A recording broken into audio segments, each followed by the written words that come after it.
हम प्रेयर करेंगे। हम स्टार्ट करेंगे प्रेयर से।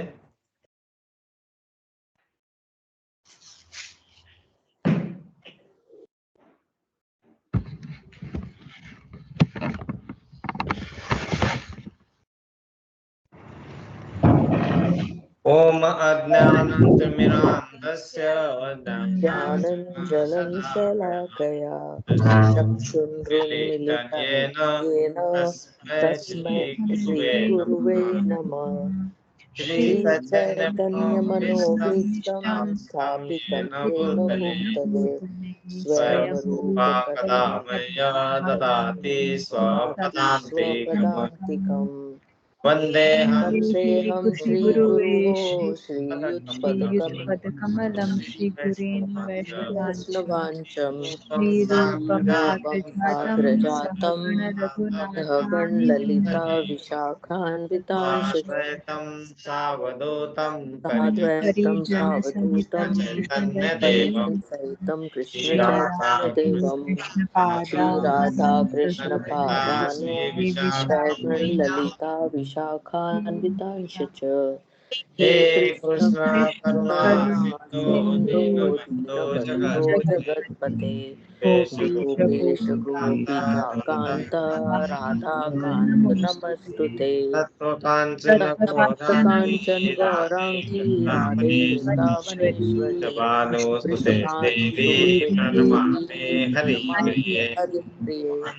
वाञ्छाकल्पतरुभ्यश्च वाञ्छाकल्पतरुभ्यश्च कृपा सिन्धुभ्य एव च पतितानां पावनेभ्यो वैष्णवेभ्यो नमो नमः। जय श्री जय श्री कृष्ण चैतन्य प्रभु प्रभु नित्यानंद श्री अद्वैत गदाधार श्रीवासादि गौर हरे भक्तवृंद। कृष्णा हरे कृष्णा कृष्णा हरे कृष्णा कृष्णा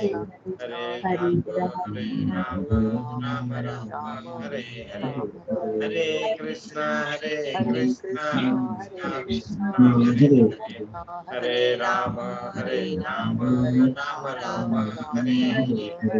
हरे हरे हरे कृष्णा कृष्णा कृष्णा कृष्णा कृष्णा कृष्णा कृष्णा हरे हरे हरे। हरे हरे राम हरे राम राम राम राम राम हरे हरे हरे। हरे। हरे कृष्णा कृष्णा कृष्णा हरे हरे। हरे राम हरे राम राम राम हरे राम हरे। हरे हरे। हम जय पताका स्वामी महाराज का प्रणाम मतलब करेंगे। नमो नमो नमो ओम विष्णुपादाय कृष्ण कृष्णाय प्रेष्ठाय भूतले भूतले श्रीमते श्रीमते जयापताका स्वामिने नामिने जयापताकास्वामिने नमाश्चर्यपदयानिताय कृपाप्रदायिने नमोऽप्यप्रदायिने गौरकथाधामदाय नागरमतारिणे। हम प्रभुपाद जी का प्रणाम मंत्र पढ़ेंगे। नमो ओम विष्णुपादाय कृष्ण प्रेष्ठाय भूतले भूतले श्रीमते श्रीमते भक्ति भक्ति वेदांत वेदान्त स्वामिने स्वामिने नामिने। नामिने। नमस्ते नमस्ते सरस्वते देवे गौरवाणी प्रचारिणे निर्विशेष शून्यवादी पाश्चात्य देश तारिणे। जय श्री कृष्ण चैतन्य प्रभु नित्यानंद श्री श्री अद्वैत अद्वैत गदाधर गदाधर श्रीवासादि श्रीवासादि गौर गौर भक्तवृंद। भक्तवृंद। ओम भगवते वासुदेवाय। ओम नमो भगवते वासुदेवाय। ओम नमो भगवते वासुदेवाय। ओम नमो भगवते वासुदेवाय। ओम नमो भगवते वासुदेवाय। हरे कृष्णा।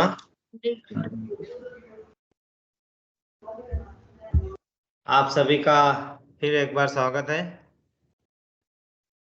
हम भगवान की वाणी Bhagavad Gita as it is यथारूप जो भगवान ने गीत रूप में हमें उपदेश दिए आगे बढ़ने के लिए मटेरियल लाइफ में जो जो प्रॉब्लम्स आते हैं उनको कैसे फेस करना चाहिए, क्या सॉल्यूशन हो सकता है, क्या राइट पाथ हो सकता है, इस सब का दिशा निर्देश इस गीतोपदेश में किया है। और ये जो उपनिषद है, ये 108 उपनिषदों को, जो एक एक उपनिषद भगवान के जो श्वासोश्वास की प्रक्रिया से उत्पन्न हुए एक एक उपनिषद, ऐसे 8 उपनिषदों को माला की तरह पिरोकर एक गीता उपनिषद मतलब गीतोपनिषद जो बना है, जो सार है सभी उपनिषदों का, 108 उपनिषदों का, जो हम नहीं पढ़ सकते थे न, हम उतने शायद हमारे पास वक्त नहीं है, उतनी बुद्धि नहीं है, हम कलयुग में हैं, तो हमारे पास ये भगवत गीता जो 700 श्लोकों में भगवान ने अर्जुन के माध्यम से हमें फिर से वो ज्ञान जो उन्होंने सबसे पहले विश्वस्वान, सूर्य भगवान, फिर मनु, फिर नारद मुनि, और वैसे गुरु परंपरा से जो दिया था, और जब जब वो खंडित हुआ है तब तब उन्होंने फिर से उस ज्ञान को पुनर्जीवित करने के लिए हर एक युगों में किसी न किसी रूप में आके उसको फिर से किसी के माध्यम से हमारे तक पहुंचाने का कार्य किया है। और अभी हमारे कलयुग की शुरुआत में 700 श्लोक अर्जुन के माध्यम से हमारे तक पहुंचाए गए, और वो प्रभुपाद ने उसका तात्पर्य बहुत ही सरल और स्वाभाविक तरीके से हमारे सामने प्रस्तुत किया। इसलिए हम शिला प्रभुपाद जी को हमेशा प्रणाम करके उनका आभार प्रदर्शन करके ही हम आगे बढ़ते हैं, और वही हम करते हैं। और इसीलिए हमें जो भी ज्ञान हमें जो एकत्रित करना है, जो हमें अज्ञान के अंधेरे से बाहर निकलना है, तो राइट माध्यम से ही होना चाहिए। नहीं तो थोड़े देर तक हमें लगेगा प्रकाश है, और वो प्रकाश फिर से बोझिल हो जाएगा। लेकिन ये प्रकाश ऐसा होना चाहिए कि एक बार प्रकाश आ गया तो इसके आगे प्रकाश में ही होना चाहिए, और प्रकाश में ही रहता है। अगर ऐसा नहीं हो रहा है तो दो कारण हो सकते हैं, या तो हमारा माध्यम सही नहीं था, या फिर हम माध्यम का उपयोग सही से नहीं कर पाते। माध्यम तो है, करना तो है, मन में इच्छा तो है, लेकिन हम कर नहीं पा रहे हैं।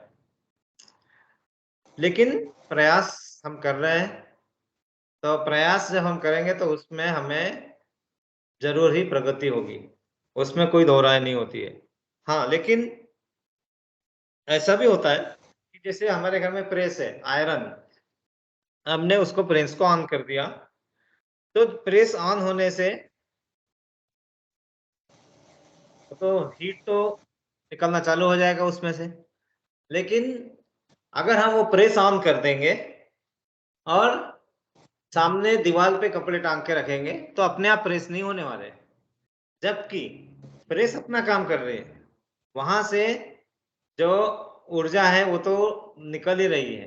वो ऊर्जा का भुगतान तुम्हें करना भी पड़ेगा। मतलब ऐसा है, प्रेस अपने ऑन कर दी और अपने कपड़े प्रेस नहीं किए तो आपको बिल नहीं आएगा, बिल भी आएगा, लेकिन वो वेस्ट हो जाता है। इसलिए उस एनर्जी को हम कैसे कहते हैं, वही एनर्जी है जो डिसिपेट हो रही है, मतलब वो बाहर निकल रही है। लेकिन वही बाहर एनर्जी अगर हम यूज करेंगे तो वही एनर्जी यूजफुल एनर्जी बन जाती है। तो उसी को हम हमारे लैंग्वेज में हम उसी को ट्रू पावर बोलते हैं, एक्चुअल पावर, और उसी को ही पावर डिसिपेटेड बोलते हैं। मतलब वही पावर वेस्टेज में होता है अगर यूज नहीं किया तो।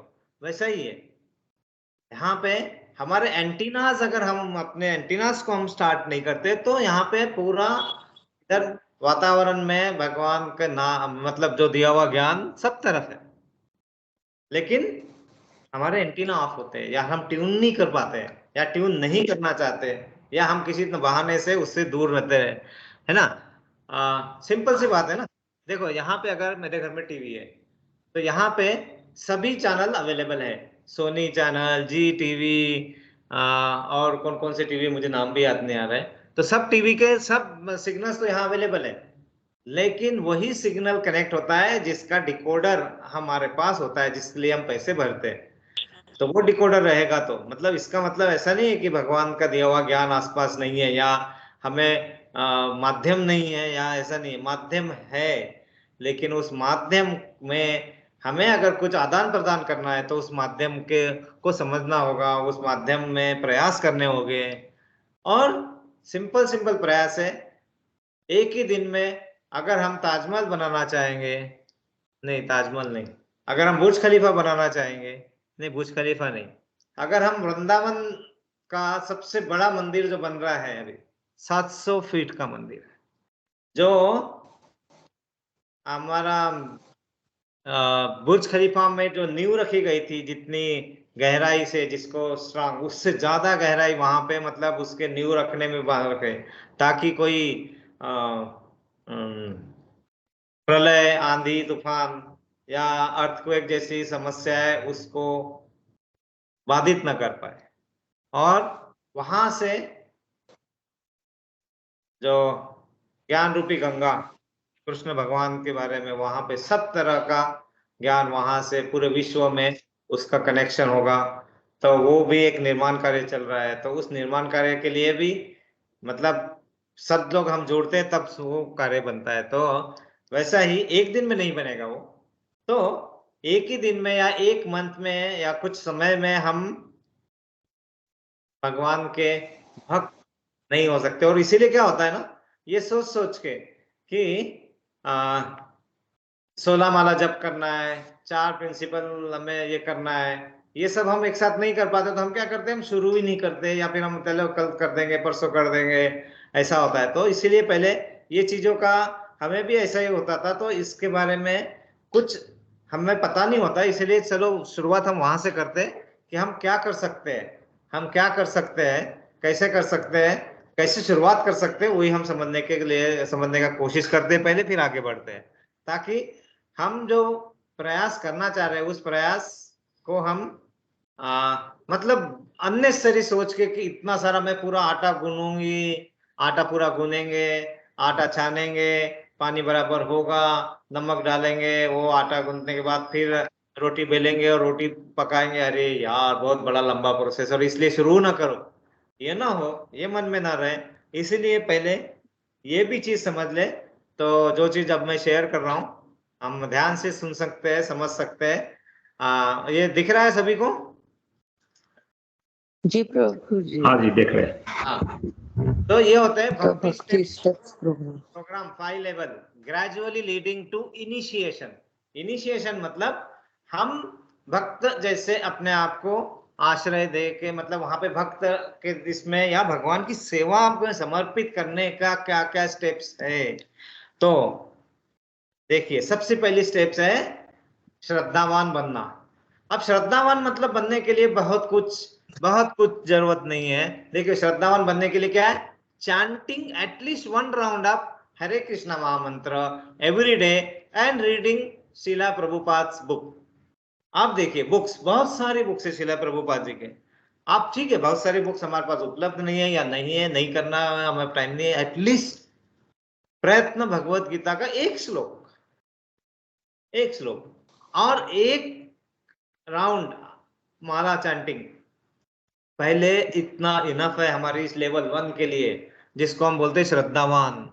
ओके, तो श्रद्धावान बनने का प्रयत्न हम जब करेंगे तो हमें क्या होगा कि जैसे होता है ना कि हमें कुछ नई चीज पता नहीं होती है, और नई चीजों के बारे में जब पता नहीं होता है तो हम उसको बिना चखे, हम उसको उसका आस्वाद लिए हम उसको बता नहीं सकते कि अच्छा है या नहीं है। तो पहले आस्वाद लेना शुरू करना है। और आस्वाद हो सकता है कि पहले दिन अगर हमें किसी ने बताया कि नीम की पत्ती या नीम के पत्ती का रस या फिर नीम की छाल का रस, कलवा नीम की छाल का रस बहुत ही अच्छा होता है, उससे तुम्हारे चेहरे पे कभी पिंपल दाग नहीं आएंगे, तुम्हें फिर वो ब्यूटी पार्लर नहीं जाना पड़ेगा, तुम्हें ये खुजली नहीं होगी, और मतलब समर में वो सब प्रॉब्लम से अगर छुटकारा पाना है तो हमें क्या करते थे, वो नीम के इसका पानी रात भर भिगो के रखते थे, नीम की जड़ों को या नीम के छाल को, और उसका 1 घूंट पानी सवेरे देते थे। इतना कड़वा होता था पहले दिन तो बाबा रे, वो पूरा बाहर आ जाएगा ऐसा लगता है। ओके, लेकिन क्या होता था, धीरे धीरे जब देखा कि वो जब नेक्स्ट दिन लिया तो उतना ही कड़वा लगा। फिर तीसरे दिन थोड़ा लिया तो थोड़ा सा ऐसा लगा कि शायद हो जा रहा है, पहले 2 दिन गया था तो ऐसा। जब हम 7-8 दिन लेते तो फिर लगता है कि यार एक मेडिसिन का तरीका है। और जब वो 15 दिन लेते उसके बाद में लेने की जरूरत ही नहीं पड़ जाती है, क्योंकि शायद हमारे शरीर ने वो अडॉप्ट कर लिया होता है और उसके बाद में हम लेते जाते हैं। तो शुरुआत करना है, शुरुआत करना है बस बिना सोचे। हमें एक राउंड चांटिंग की शुरुआत, और एक भगवत गीता का एक श्लोक पढ़े और समझे ना समझे उसका जो तात्पर्य बताया उतना भी कर लिया, इनफ। तो ये होता है श्रद्धावान स्टेज। जब हम इस श्रद्धावान स्टेज में जब अपने आप को कंटिन्यू रखते हैं थोड़े दिनों के लिए, फिर हम आगे नेक्स्ट स्टेज में जा सकते हैं, कृष्ण सेवका, कृष्ण के सेवक, सेवक। उसमें चैंटिंग एटलीस्ट 4 राउंड्स ऑफ जपा, reframing from meat eating, recognizing Lord Krishna as the supreme personality of Godhead and avoiding grossly immoral acts। मतलब 4 राउंड अगर आप जपा के कर पा रहे और मटन मच्छी नहीं खा रहे हैं, भगवान कृष्ण को सुप्रीम पर्सनालिटी ऑफ गॉडेड समझ रहे हैं और किसी तरह के इमोरल एक्ट से बच रहे हैं, तो हम दूसरे लेवल पे जाते हैं। दिस इज कॉल्ड कृष्ण सेवका। वो जब होता है तो हम आगे बढ़ते हैं Krishna sadhaka. Krishna sadhaka chanting at least 8 rounds of and practicing sadhana bhakti by worshipping Krishna at home and eating only prasad, refraining from intoxication, meat eating, gambling and marital sex। तो 8 राउंड आप जपा के करना शुरू कर रहे हैं और फिर प्रसादम खा रहे हैं। प्रसादम का मतलब होता है कि जब हम जो भी हम बना रहे हैं भोग, मतलब भोजन या कुछ भी, इवन आपके फ्रूट्स फल, आप जो भी कुछ बना रहे हैं वो पहले भगवान को अर्पण करेंगे।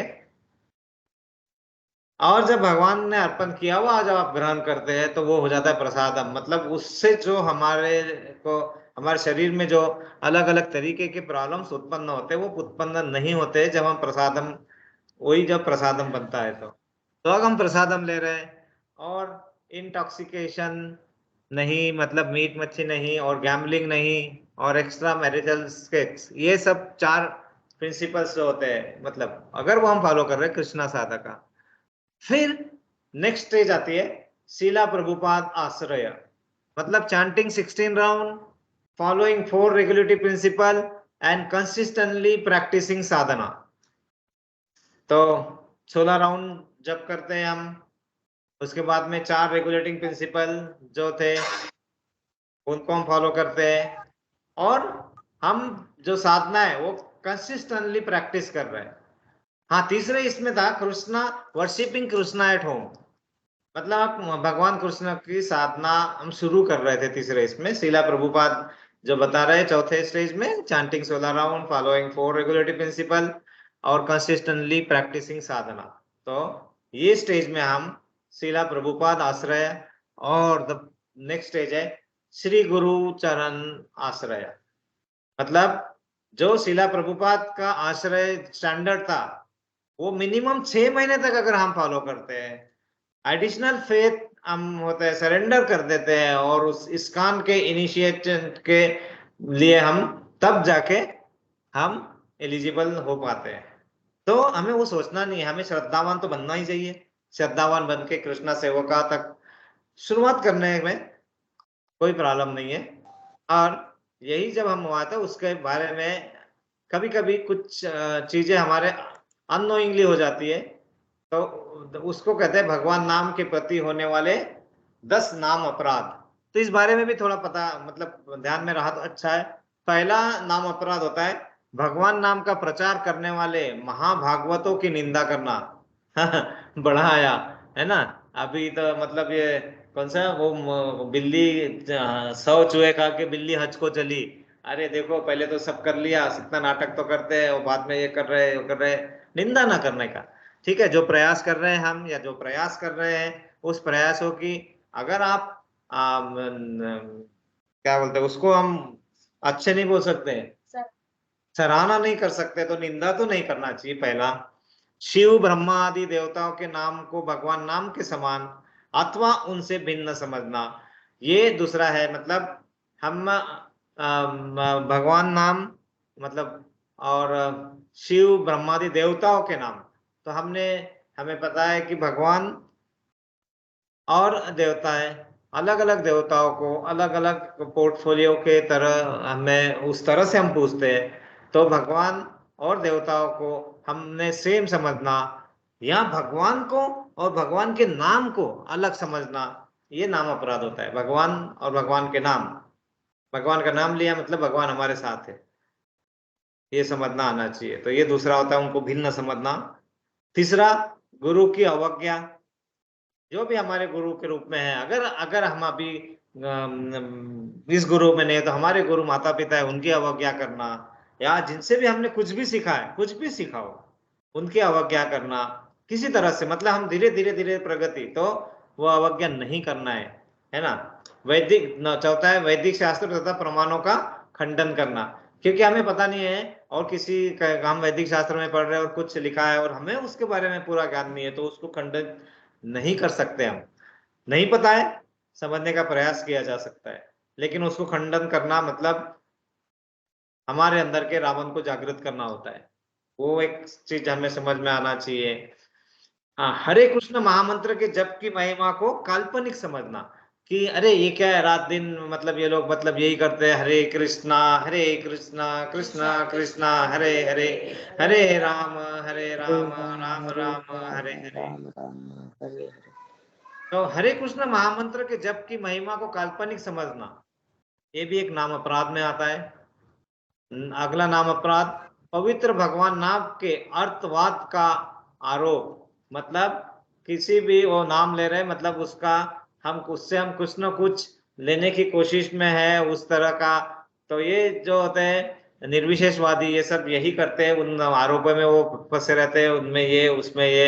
हमें उस सब से अलग रहना चाहिए, क्योंकि हम उसके लायक ही नहीं है कि हम उसके बारे में कुछ बोल पाए, गलत या सही भी, है ना।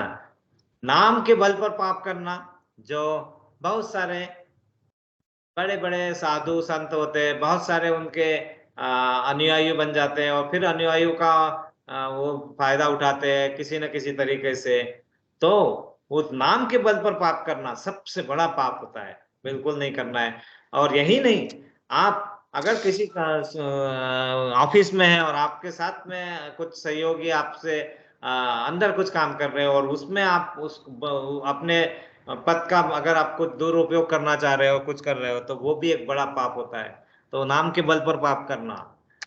अगला है हरे कृष्ण महामंत्र के जप को वेदों में वर्णित एक शुभ सकाम कर्मकांड के समान समझना, बहुत इंपॉर्टेंट है। सकाम कर्मकांड, सकाम और निष्काम। सकाम मतलब ये, इससे करके हम कुछ न कुछ हम अपने लिए मांग रहे हैं, मतलब कर्म करके उसके फल की इच्छा जहां से मिलती है, वो कर्म कांड है ये। मतलब हम कुछ कर्म कर रहे हैं और उसका कुछ फल मिलेगा, ऐसा समझना। कृष्ण महामंत्र को जप करना अगर इस भावना से कर रहे हो तो कुछ फायदा नहीं, तो उसको निष्काम इससे ही समझना है। हम ऐसा नहीं समझना है कि हाँ मैं तो दिन भर जप कर रहा हूँ, मतलब मुझे अपने अपने जब जब टाइम मिलता है जप कर रहा हूँ, तो मुझे बहुत फायदा होगा, भौतिक सुख होगा, ये सब समझना, ये सब भी बिल्कुल नहीं समझना है। क्योंकि जो होगा भगवान जैसा आपके कर्म और आपके साथ संचित जो कर्म है उसके हिसाब से आपको सब कुछ ये सब मिल जाएगा, जो भी है बिल्कुल। लेकिन उसको ये करने से ये होगा, मैं जाता हूँ तिरुपति बालाजी के पास, या मैं वहां पे जाता हूँ, मैं ये आपको आश्रित कर रहा हूँ, ये मुझे मिल जाए, कुछ नहीं। आपको जो करना है श्रद्धा से कीजिए और छोड़ दीजिए, खत्म, बस।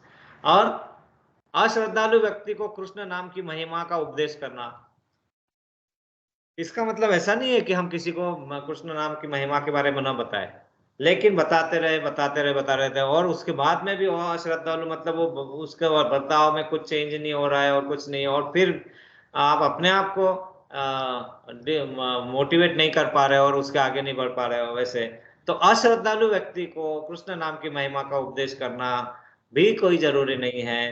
क्योंकि जब अगर उन्हें अपने उतने कर्म आ जाएंगे, देखो यहाँ हम बैठ पा रहे हैं, मतलब यही हमारे लिए बहुत बड़ी बात है कि हम यहाँ पे आके बैठ के सुन पा रहे हैं, मतलब हमारे भाग्य अच्छे थे, हमारे कर्म अच्छे थे, तभी तो हम यहाँ पे आके बैठ के सुन पा रहे हैं, समझ पा रहे हैं, हम आपस में डिस्कस कर पा रहे हैं।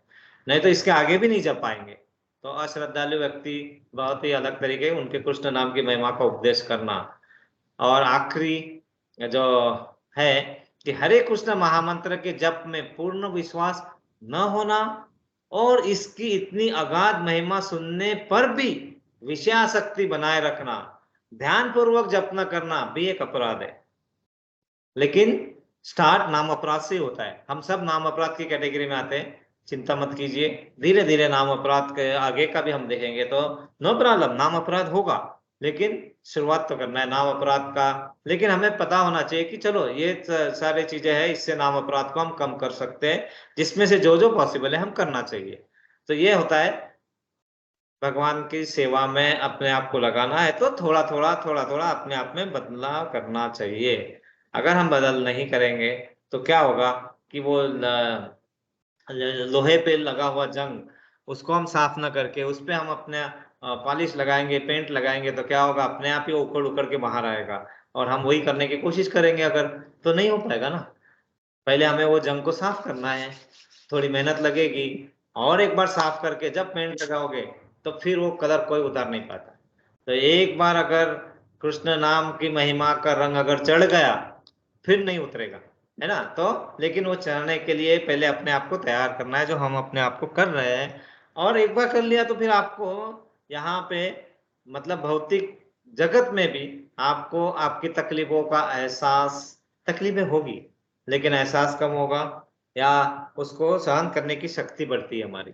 तो ये सब चीजों को हमें ध्यान रखना है। तो हम आगे बढ़ते हैं। हम श्रीमद् भगवद गीता यथारूप, जो हम पहला अध्याय, जो उसका नाम है अर्जुन विषाद योग। मतलब अर्जुन जो अपने दुविधा की स्थिति में, बहुत सारे मन में उसके प्रश्न हैं, भय है, असमंजस है, ये सब चीजों को किस तरह से वो अपने आप को पहले पूरी तरीके से प्रदर्शित कर रहा है, पूरा बाहर निकाल रहा है अपने मन का, और फिर उसके बाद में सरेंडर करके जब उसका ज्ञान लेने की कोशिश कर रहा है, तो बाद में जो ज्ञान मिलेगा वो अच्छा होगा। नहीं तो हम, मतलब क्या होता है ना, बॉटल, अगर बॉटल पर ढक्कन लगा हुआ है और उसमें ऊपर से पानी डाल रहे हैं हम, तो कोई फायदा नहीं है, पहले ढक्कन खोलना पड़ेगा। तो बस ये सब सीखना है के लिए ये पहला चैप्टर है, कि जिसमें हमें ये सीखना है कि हम जिसमें हम ज्ञान डालना चाह रहे हैं, वो हम उसका मुंह कितना खोल रहे हैं, कितना तरीके से हम उसको पूरा ओपननेस माइंडनेस से, ओपन माइंड से, या किस तरह से हम अपन उस ज्ञान को आत्मसात करने के लिए तैयार कर रहे हैं। तो यही है, और यही सब उसको बोलते हैं। किसी भी चीज को अगर हम आगे अच्छे तरीके से समझना है तो पहले उसके जड़ में जाना चाहिए, उसके प्रश्न के जड़ में जाना चाहिए, उसको ये समझना है कि ये क्यों, ये ऐसा क्यों है, इसमें ये कमतरता क्यों है, क्या कुछ इसमें प्रयास नहीं किए गए, प्रयास किए हैं किसी ने और कैसे, तो वो प्रयासों को उन्होंने उनको किस हद तक उसमें उसको आउटपुट मिला है। अगर वो हमें समझ में आता है तो फिर हमें आगे बढ़ने में मजा आएगा। तो हमने पढ़ा था लास्ट टाइम श्लोका नंबर 23, इसमें हमने देखा था कि मुझे उन लोगों को देखने दीजिए जो यहाँ पर धृतराष्ट्र के दुर्बुद्धि पुत्र दुर्योधन को प्रसन्न करने की इच्छा से लड़ने के लिए आए हुए। मतलब हमारे आसपास बहुत सारे ऐसे दुर्योधन रहेंगे और उनको प्रसन्न करने के लिए बहुत सारे लोग रहेंगे, बहुत सारे आसपास रहेंगे। तो पहले उनको देखने दीजिए, है ना, पहले उनका पूरा परी तरीके से, तो और उनसे उसी तरह से उतना ही काम से व्यवहार करो, ताकि तुम्हें तुम्हारे कारण उन्हें दुख ना हो, और उनका बोलने का, उनका व्यवहार से तुम्हें दुख ना हो, ये पहले समझ लेना चाहिए। तो ये पहले वहां पे समझने के लिए वो वहां पे ये देखने आए कि कौन कौन मुझसे लड़ने के लिए आए, है ना। हम आगे बढ़ते हैं। अभी है श्लोका नंबर 24। संजय उवाच एवमुक्त ऋषिकेशो गुडाकेशन भारत सेनयोरुभयोर्मध्ये स्थापयित्वा रथोत्तमम्। कोई और पढ़ेगा? वंदना माता जी, आप पढ़ेंगे? जी प्रभु जी, जी प्रभु जी।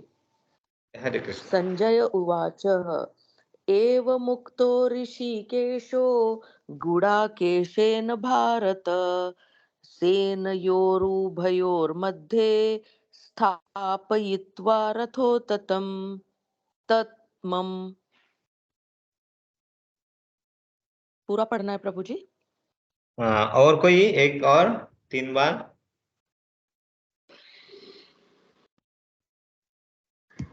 पढ़ो प्रभु जी। यस यस प्रभु जी।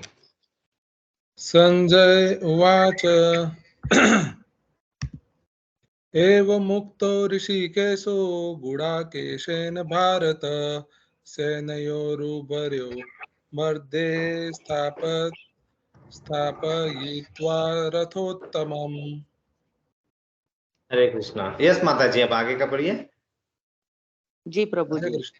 संजय उवाच, संजय ने कहा, एवं इस प्रकार उक्तः कहे गए ऋषिकेशः भगवान कृष्ण ने गुडाकेशेन अर्जुन द्वारा भारत हे भरत के वंशज सेनयोः सेनाओं के उभयोः दोनों मध्य में स्थायित्वा खड़ा करके रथ उत्तमम उस उत्तम रथ को, अर्थात संजय ने कहा, हे भारतवंशी अर्जुन द्वारा इस प्रकार संबोधित किए जाने पर भगवान कृष्ण ने दोनों दलों के बीच में उस उत्तम रथ को लाकर खड़ा कर दिया। तात्पर्य जय श्रीला जय प्रभुपाद। श्रीला प्रभुपाद। इस श्लोक में अर्जुन को गुड़ाकेश कहा गया है। गुड़ाका का अर्थ है नींद, और जो नींद को जीत लेता है वह गुड़ाकेश है। नींद का अर्थ अज्ञान भी है, अतः अर्जुन ने कृष्ण की मित्रता के कारण नींद तथा अज्ञान दोनों पर विजय प्राप्त की थी। कृष्ण के भक्त के रूप में वह कृष्ण को क्षण भर भी नहीं भुला पाया, क्योंकि भक्त का स्वभाव ही ऐसा होता है। यहाँ तक कि चलते अथवा सोते हुए भी कृष्ण के नाम रूप गुणों तथा लीलाओं के चिंतन से भक्त कभी मुक्त नहीं रह सकता। अतः कृष्ण का भक्त उनका निरंतर चिंतन करते हुए नींद तथा अज्ञान दोनों को जीत सकता है। इसी को कृष्ण भावनामृत या समाधि कहते हैं। प्रत्येक जीव की इंद्रियों तथा मन के निर्देशक अर्थात ऋषिकेश के रूप में कृष्ण अर्जुन के मंतव्य को समझ गए कि वह क्यों सेनाओं के मध्य में रथ को खड़ा करवाना चाहता है। अतः उन्होंने वैसा ही किया और फिर वे इस प्रकार बोले। हरि बोल। हरि हरि बोल माता जी, हरि बोल। तो हर हर श्लोक की तरह यह भी श्लोक बहुत ही इम्पोर्टेंट है, क्योंकि हर एक इसका अर्थ इतना डीप में होता है, और उसको समझ के जब हम अपने आप को उस तरह से चेंजेस लाने की कोशिश करते हैं, तो बहुत उसका अपने आप को पूर्णता के तरफ, ज्ञान की पूर्णता की तरफ ले जाने में फायदा होता है। हमारे अंदर के जो दुर्गुण है, वो दुर्गुण धीरे धीरे धीरे धीरे धीरे धीरे कम होते जाते हैं, और अपने आप पहले तमोगुण से हम रजोगुण से सतोगुण, हम धीरे धीरे प्रयास, और हमें फिर इन तीनों गुणों के ऊपर उठने का मौका मिलता है। तो इस श्लोक में अर्जुन को गुडाकेश का मतलब, जहां ऐसे प्रभु जी देखो, प्रभुपाद है ना, हम अगर श्लोक और उसका मीनिंग पढ़ेंगे तो हम उसको नहीं, लेकिन प्रभुपाद ने जो तात्पर्य लिखा है, और वो भी वही जो भगवान ने सोचा था, भगवान ने कहा था, और अलग अलग उपदेशों, अलग अलग शास्त्रों में लिखा गया कहीं ना कहीं, और हम तक पहुंच ही नहीं पाता है, माध्यम नहीं होते, टाइम नहीं होता है, और बहुत सारे, लेकिन वहां पे उसका सबका अध्ययन करके यहाँ तक लाने के लिए, यहाँ तक लाया उन्होंने, इतना अध्ययन करके। तो उन्होंने क्या कहा है कि गुडाका का अर्थ है नींद, और जो नींद को जीत लेता है उसे गुडाकेश कहते हैं। मतलब हमें अपनी नींद पे काबू, और यहाँ पे सबसे इंपॉर्टेंट बात क्या है, नींद को अज्ञान, मतलब हमारी जो अज्ञानता है, उस अज्ञानता की वजह से हम बहुत सारी चीजों को नहीं समझ पाते, उसका सही अर्थ सही दिशा निर्धारित नहीं कर पाते। तो क्या हम भगवत गीता पढ़ने से पूरा ज्ञान आ जाएगा हमें और हम आगे बढ़ पाएंगे? प्रोबेबली नहीं, लेकिन प्रयास तो हम कर रहे हैं। और उसको प्रयास में हमें कैसा है ना कि वो वहीं से पढ़ना चाहिए जहां जिन्होंने इस गीता के बारे में ज्ञान लिया है और जो उसको समझने की कोशिश कर रहे हैं, और साथ में बढ़ के अध्ययन से डिस्कशन से आगे बढ़ेंगे तो इसका अर्थ थोड़ा थोड़ा थोड़ा और जितने बार आप पढ़ेंगे उतने बार उसका हमें और अच्छे तरीके से समझ में आता है। तो उस अज्ञान रूपी अंधकार को अगर हमें बाहर, उस अज्ञान रूपी अंधकार से बाहर आना है तो हमें अर्जुन जैसी कैरेक्टरिस्टिक्स हमारे बीच में आना चाहिए, जैसे गुडाकेश, मतलब उस पे हम विजय प्राप्त कर सके। किस पे? हमारी नींद पे और हमारे अज्ञान पे। और यहाँ पे अतः अर्जुन ने कृष्ण की मित्रता के कारण नींद तथा अज्ञान दोनों पर विजय प्राप्त की। तो अब हम कहते हैं अरे अर्जुन के लिए तो बहुत सिंपल था, अर्जुन तो कृष्ण के साथ रहते थे, उनके मित्र थे। लेकिन कौन कहता है कि भगवान मित्र नहीं बन सकते? अरे सुदामा जैसे बन के तो देखो। श्रद्धा, पूरी श्रद्धा, मतलब घर में क्या नहीं है उनके घर में, खुद खाने के लिए नहीं, लेकिन जितना भी था पूरा पूरा चावल, एक मुट्ठी भर चावल जितना, पूरा प्रभु के चरणों में और अर्पित करने का। वो श्रद्धा तो लाओ, वो सुदामा तो बनो, फिर बोलो कि हमारे कृष्ण हमारे सखा नहीं बनते। अरे कृष्ण मेरे बेटे जैसा होता नहीं है। अरे यशोदा तो बनो, यशोदा जैसे बर्ताव तो करना सीखो, है ना। हमें एक मतलब ये होता है, अरे कृष्ण हम तो इतना इतना नाम लेते हैं, कृष्ण हमें प्रेम ही नहीं करते हैं, तो राधा बन के प्रेम करना तो सीखो। मीरा के जैसे आप भक्ति में आके तो देखो, है ना। जैसे अब जब हम अपने एक एक कदम बढ़ाते हैं ना, एक एक कदम, अपने आप हमें उसके 100 कदम बढ़ने की अनुभूति होती है। लेकिन एक कदम बढ़ा के पीछे नहीं हटना है। एक कदम बढ़ा है, हम लड़खड़ाएंगे, ऑफकोर्स माया जगत में तो लड़खड़ाएंगे ना, क्योंकि हम क्या कर रहे हैं ना, हम प्रवाह के विरुद्ध जाने की कोशिश कर रहे हैं। क्योंकि यहाँ पे जो अपरा शक्ति है भगवान की, जो भगवान की अपरा शक्ति है माया वर्ल्ड में, मतलब आपको पूरा स्वाधीनता है, पूर्ण स्वाधीनता है कि जो करना चाहते करो। आप आए हो इसमें जिस तरह से आपको जीना है जियो, आप अपनी इंद्रिय तृप्ति करो, ये करो वो करो, सब कुछ, वो भी हमारे को स्वाधीनता मिली हुई है। लेकिन उसको उस स्टेज से बाहर आना है, मतलब हम सोते हुए आग को धीरे धीरे जगाना है, और फिर धीरे धीरे एक इंद्रिय तृप्ति, दूसरा, और जब हम नहीं होते हैं तो हमें ऋषिकेश, यहाँ पे ऋषिकेश, भगवान को ऋषिकेश भी कहा गया है। तो ऋषिकेश मतलब जिनका इंद्रियों पे कंट्रोल है।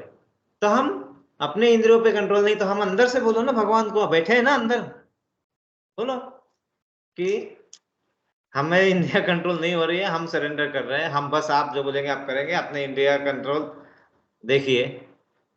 देखिए वो आते हैं, कर देंगे, प्रयत्न करना पड़ेगा हमें। और जब एक बार आप उस मार्ग पर रहेंगे ना, चलना चालू कर देंगे, फिर देखिए आप जो कर रहे हैं उसी में आनंद की अनुभूति आपकी दुगुनित त्रिगुणित और बढ़ती जाती है। और वो करने का अंदाज आपका बदलता है, करने का दृष्टिकोण बदलता है, वो करके उसमें फल मिलना ही चाहिए, ये आसक्ति धीरे धीरे उससे हमें निवृत्ति मतलब उससे हम बाहर आने का है ना, उससे विरक्ति, उसको कट करके वो धीरे धीरे मन में आने लगता है कि चलो आया तो ठीक है, नहीं आया तो और भी ठीक है, कोई प्रॉब्लम नहीं है। तो ये सब आएगा तो अपने आप वही कितना चाहिए हमें उतना मिल जाता है, और उससे ज्यादा चाहिए भी नहीं होता है, लेकिन हम ठीक है हम करते रहते हैं। तो यहाँ पे चलते सोते कृष्ण के नाम तथा गुणों और लीलाओं के चिंतन से भक्त कभी मुक्त नहीं रह सकता है। नहीं रह सकता। हाँ, तो आप जब भी कर रहे हैं ना, तो आपको उनके लीलाओं के बारे में ये करो, कुछ नहीं है तो अरे मतलब वो लीलाओं को याद करके ही हम अपने आप को प्रसन्न कर सकते हैं ना। अरे किस तरह की लीला है और वो भगवान ने की है और किस तरह का है। जैसे ये पूरा मास कितना माधुर्य रस था इस मास में, मतलब है अभी भी चल रहा है। मतलब हमने इस मास में देखा कि दामोदर लीला है ना। और फिर बाद में कार्तिक मास भी कहते थे इसको। हमने काफी कुछ, हमने दिवाली दीपावली आई तो राम भगवान के बारे में हमने पता किया, मतलब समझा उसका, वो रस हमें पता चला। बाद में यहाँ पे जो कृष्ण झूलन यात्रा, मतलब उस बारे में, उस तो पूरे मास में कितने आनंदित क्षण थे और उन क्षणों को याद करना है। और कभी कभी कैसा होता है ना कि ये जैसे है ना कि इसका अनुभव अगर हमें लेना है तो उस वातावरण में चले जाना है जहां से हमें ये फ्री में मिल रहा है रिकॉर्डेड, और उसको रिकॉर्ड करके रख लो। जैसे अभी यहाँ पे कीर्तन मेला चल रहा है, इतनी अच्छी संधि है अगर, तो संधि का लाभ उठाओ, जाओ 1-2 घंटा वहां पे टाइम व्यतीत करो और फिर बाद में वो मेमोरी में रहेगा ना अपने। तो जब जब हमारे ऊपर दूसरा ये मतलब अलग व्यताए या अपने आसपास के वो हम बे करेंगे उसको ये करो और आगे, है ना, आगे बढ़ाने का। तो जैसे हम करते हैं वैसे हमें वापस मिलता है। तो निरंतर प्रयास करेंगे तो हमें नींद और अज्ञान दोनों पे जीत हासिल हो सकती है। और ये भगवान ने खुद कहा है उनके वाणी में, और वही यहाँ पे प्रभुपाद ने समझाया। और जब हम ऐसा कर पाते हैं तो उसी को हम बोलते हैं कृष्ण भावना व्रत होना या समाधि, है ना। समाधि फिजिकल मतलब ऐसा नहीं कि उसमें जाके हमने अंदर बैठना है और फिर समाधि का मतलब हमें इस जगत में ही कृष्ण भावना भावित होकर कार्य को करना, वो समाधि कहलाती है ना। और प्रत्येक जीव की इंद्रियों तथा मन के निर्देशक अर्थात ऋषिकेश, मन के निर्देशक बहुत इंपॉर्टेंट है ना, हमारे मन के डायरेक्टर निर्देशक ऋषिकेश। और मन जो है ना, वो मन घोड़े की तरफ भागता रहता है क्योंकि चंचल है, उसका स्वाभाविक गुण है, तो भागेगा इधर उधर। और ये सब जब अर्जुन के मन में जो चल रहा था वो भगवान ने समझ लिया। और यही जब होता है जब हम भक्त बनने के मार्ग पे बढ़ते हैं। भक्त मतलब आप किसी तरह से भगवान को केंद्रित करके अपने कार्यों को करना शुरू करते हैं, तो फिर हमारे अंदर की बातें वो वहां तक कनेक्शन बन जाता है। कनेक्शन पहले से है लेकिन हमने तोड़ दिया है वो कनेक्शन।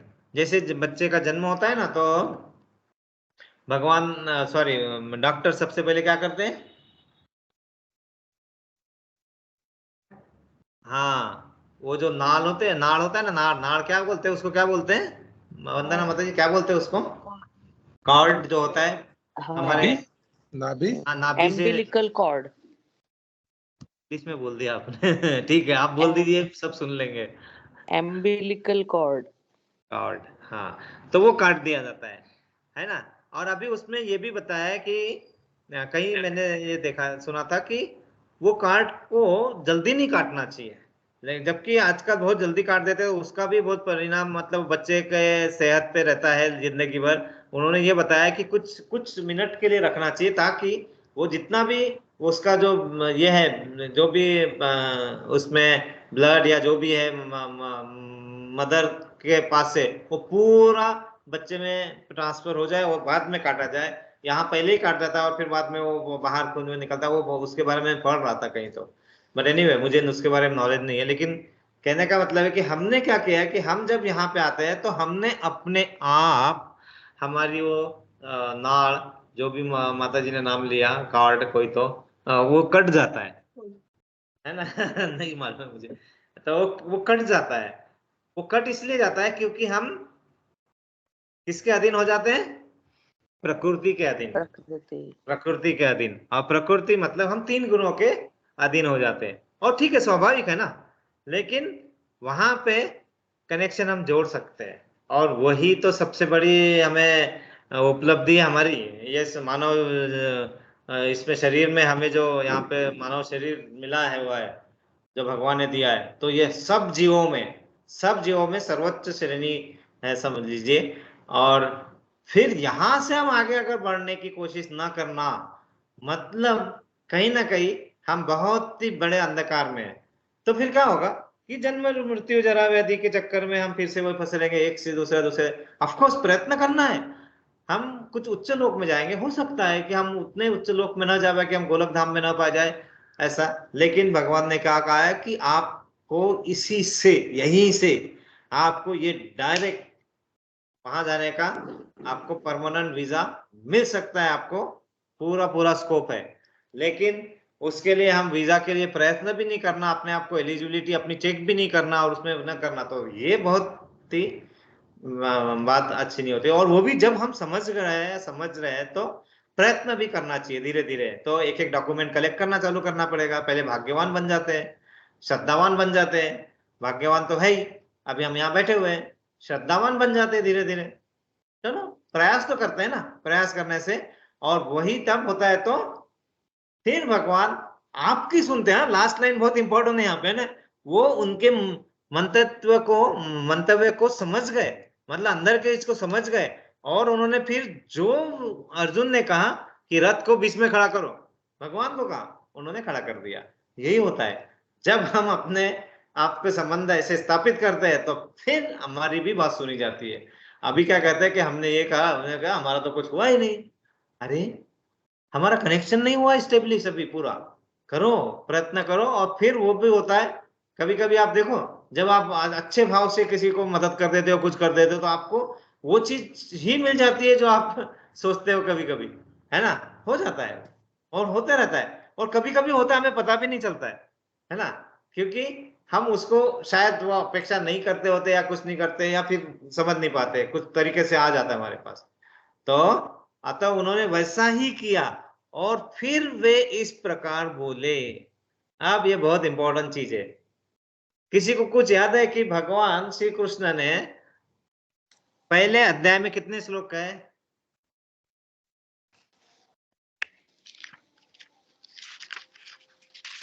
किसी को कुछ याद होगा तो पहले अध्याय में भगवान श्री एक कृष्ण भी ने नहीं, कितने श्लोक? हाँ, एक भी नहीं। एक भी नहीं। इस- यस प्रभु जी, एक भी नहीं। और देखिए यहाँ पे क्या हो रहा है, अतः फिर वे इस प्रकार बोले। आप देखिए यहाँ पे बहुत बड़ा, चलो आप पहले अगला श्लोक तो देख लेते हैं, फिर देखते हैं कि अरे वो जो था एक भी श्लोक नहीं बोला, और फिर वो इस प्रकार बोले, है ना। तो वो अगला श्लोक है, कोई पढ़ेगा? माता जी, प्रभु जी, या मैं शुरू करूं? आप पढ़ रहे? आओ पढ़ो, ये जरा जोर से पढ़िए, इधर इधर आके, क्योंकि सुनाई जाना चाहिए सबको। हाँ। भीष्म द्रोण प्रमुखता सर्वेषात् महीक्षिताम् उवाच पार्थ पश्यतान् समवेतान् कुरुनिति। ओके। भीष्म द्रोण प्रमुखता सर्वेषां च महेशिताम् उवाच पार्थ पश्यतान् समवेतान् कुरुनिति। और कोई पढ़ेगा एक बार? सभी को धीरे धीरे प्रयास करना है, किसी को हमें मतलब ये यहाँ पे प्रयास करने में आप चिंता मत कीजिए, यहाँ पे कुछ गलत होता है, कुछ हमें भी नहीं होता है, लेकिन प्रयास करते करते धीरे धीरे हम उसको समझ सकते हैं, तो नो प्रॉब्लम, आप कीजिए प्रयास। भीष्म द्रोण प्रमुखतः सर्वेषां च महीक्षिताम् उवाच पार्थ पश्यतान् संवेतान् कुरुनिति। यहाँ भीष्म भीष्म पितामह, द्रोण गुरु द्रोण प्रमुखता के समक्ष, सर्वेषां सबों के, च भी, महीषिताम संसार भर के राजा, उवाच कहा, पार्थ हे पृथा के पुत्र, पश्य देखो, इतान इन सबों को, समवेतान एकत्रित, कुरुन कुरु वंश के सदस्यों को, इति इस प्रकार, भीष्म द्रोण तथा विश्व भर के अन्य समस्त राजाओं के सामने भगवान ने कहा कि हे पार्थ, यहाँ पर एकत्र सारे कुरुओं को देखो। तात्पर्य जय शिला प्रभुपाद। जय श्री राम प्रभुपाद। समस्त जीवों के परमात्मा स्वरूप भगवान कृष्ण यह जानते थे कि अर्जुन के मन में क्या बीत रहा है। इस प्रसंग में ऋषि के शब्द का प्रयोग सूचित करता है कि वे सब कुछ जानते थे।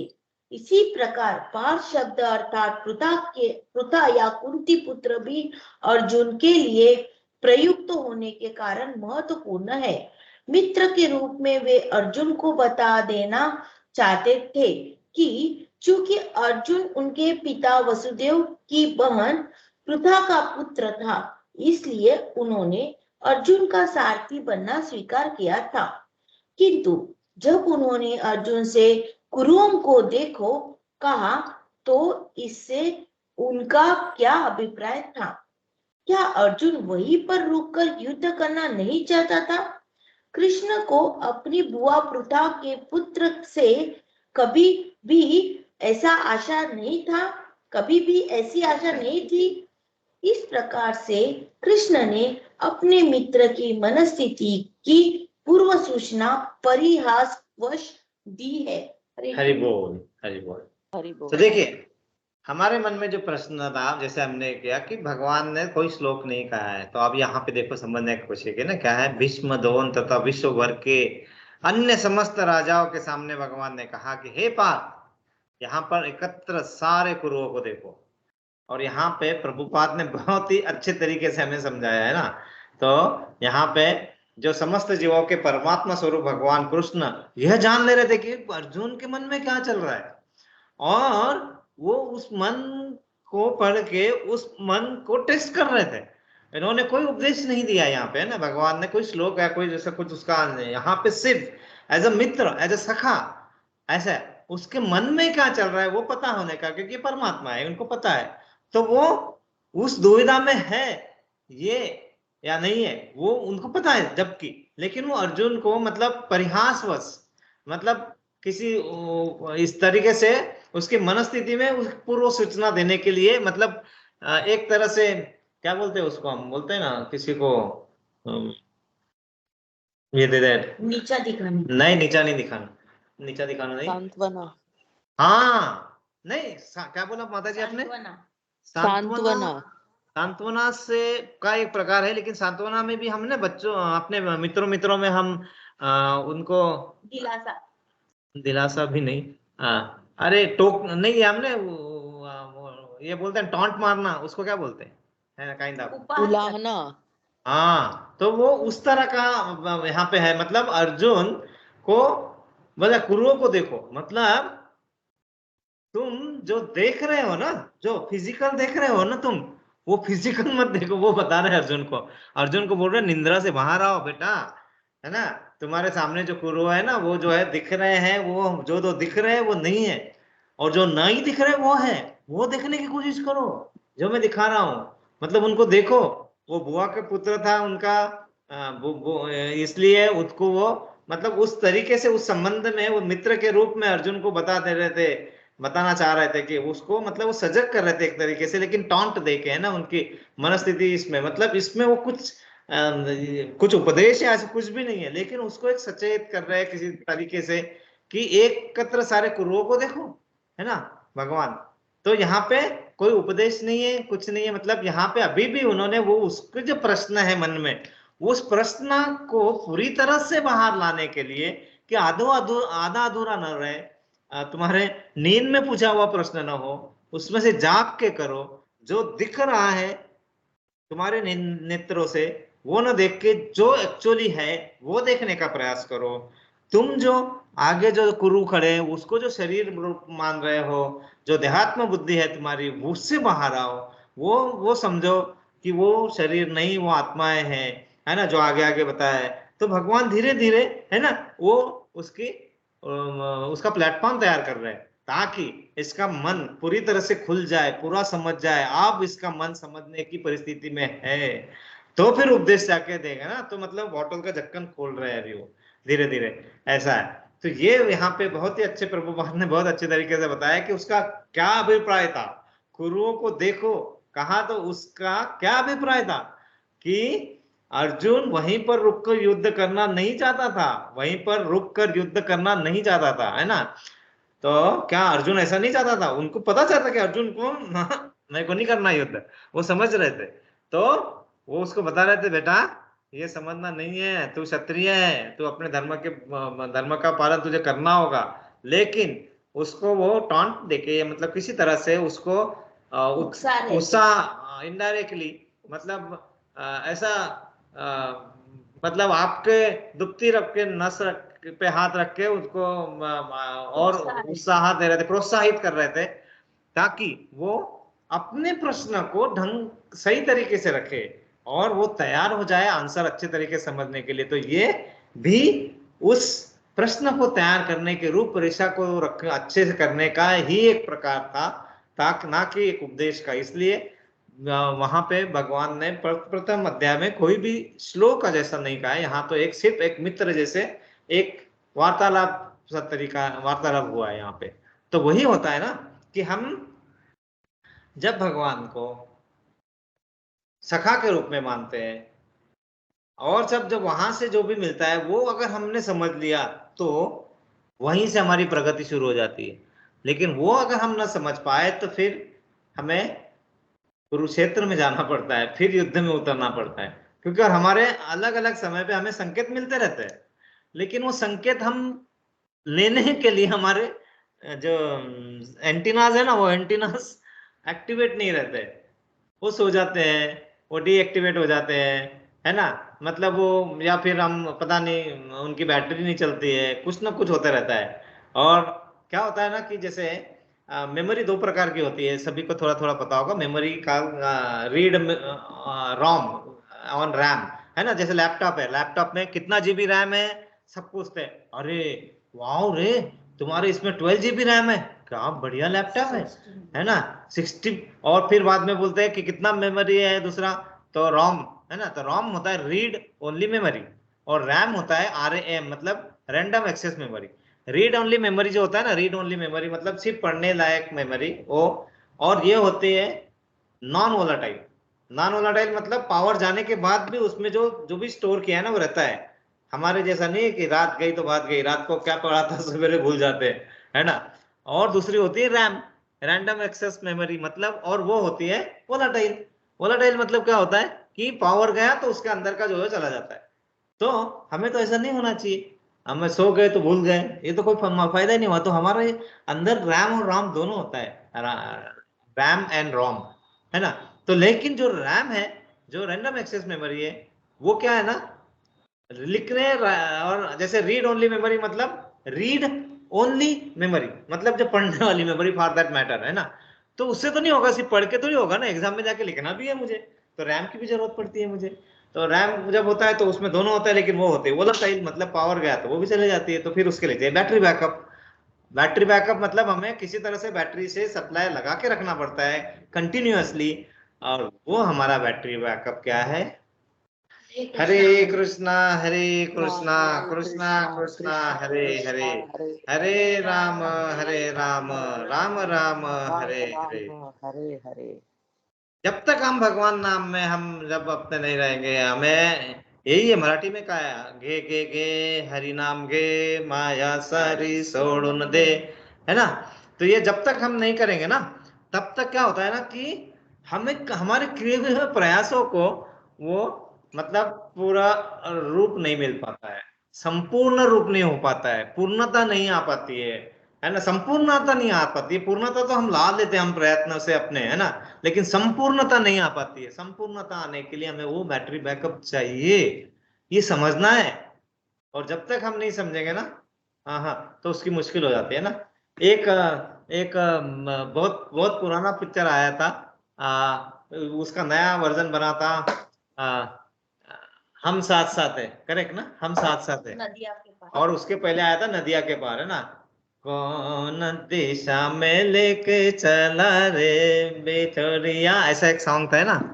तो उसी के ऊपर एक कुछ सॉन्ग सुन रहा था मैं, उस सॉन्ग का क्या था, अम, तेरे ही भरोसे नैया छोड़ी रे कन्हैया, तेरे ही भरोसे नैया छोड़ी रे कन्हैया, अब देर न कर नैया खड़ी है भंवर मेरे सावरिया, सावरिया तेरे ही भरोसे मैंने छोड़ी रे नैया। तो ये जो है ना, मतलब आप समझिए, आपकी नैया को पार लगाने के लिए भगवान राम ही आएंगे, भगवान कृष्ण ही आएंगे। तो हमें उस पे बैठना है, चलाना है, लेकिन हमारे मन में राम को बैठा लो, हमारे मन में कृष्ण को बैठा लो, तो नैया तो पार लगेगी ही लगेगी। कौन रुकेगा हमारी नैया को? तो और उसमें आनंद की अनुभूति तो होगी ही होगी। आगे बढ़ना है तो क्यों ना हम कल करे सो आज कर, आज करे सो अब। आगे का पता नहीं है, शायद किसी को आता है तो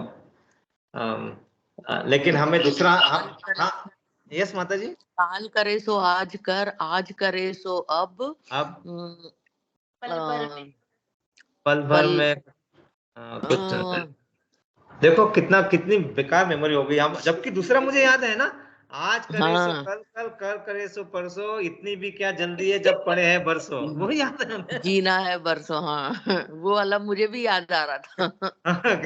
तो देखो कितनी कितनी बुद्धि भ्रष्ट हो गई है ना। तो कितना जंग लग रहा है हमारे इसमें। एनीवे कोई प्रॉब्लम नहीं, हम साथ में हैं, साथ में मिलते हैं, साथ में बैठते हैं, कुछ काम करते हैं, तो हम कोशिश कर रहे हैं और भगवान बिल्कुल ही हमारी कोशिश को व्यर्थ नहीं होने देंगे।